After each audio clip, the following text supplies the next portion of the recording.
أعوذ بالله من الشيطان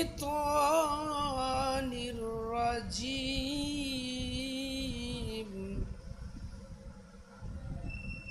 বর্তমান দেশের পরিস্থিতি খুবই কঠিন চলতেছে।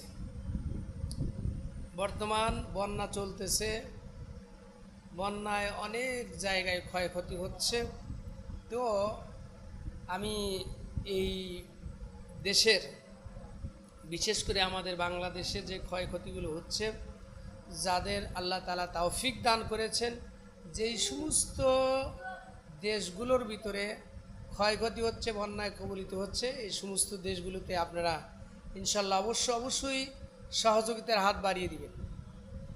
প্রিয় ভাইরা, আমি সিরাজগঞ্জ বাইতুল হাম জামে মসজিদ, সিরাজগঞ্জ কোবদাসপাড়া বাইতুল হাম জামে মসজিদের পক্ষ থেকে বলতেছি যে বর্তমান পরিস্থিতিতে, বর্তমানে যে সমস্ত জায়গাগুলোতে বন্যা হচ্ছে, বন্যায় যাদেরকে আল্লাহ তাআলা তৌফিক দান করেছেন, আপনারা তারা অবশ্যই ত্রাণ দিবেন এবং মানুষের পাশে দাঁড়াবেন। বিপদের সময় মানুষের পাশে দাঁড়ানো, এটা মুসলমানের একটা কাজ।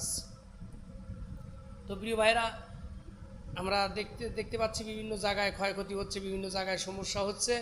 তো বিপদ আপদে মানুষের পাশে দাঁড়ানো, এটাই হলো আসল মুসলমানের পরিচয়। তো আমরা ইনশাল্লাহ এইটা করি ভাই।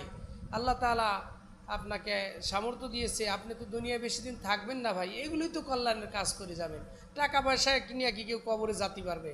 এই বিল্ডিং বালাখানা, গাড়ি, ফুলেট ফুল গাড়ি মারি, এগুলো নিয়ে কি কেউ যাইতে পারবে ভাই? কিছুই নিয়ে যাওয়া যাবে না কবরে। সদর ইমান আর আমল নিয়ে কবরে যেতে হবে। অতএব কারণে প্রিয় ভাইরা, দেশের ভাইদেরকে বলছি, যাদের আল্লাহ তাআলা তৌফিক দান করেছেন, তারা আপনারা মেহেরবানি করে বিভিন্ন দেশের যে সমস্ত জেলাগুলোতে বন্যায় হচ্ছে, ওই বন্যা এলাকাগুলোতে আপনারা অবশ্যই ত্রাণ দিবেন, সাহায্য করবেন। যাদের আল্লাহ ধনী বানিয়েছে, যাদের আল্লাহ টন টন মিলিয়ন টাকার মালিক বানিয়েছে, তারা ইনশাল্লাহ অবশ্যই সহযোগিতা করবেন। আসসালামু আলাইকুম।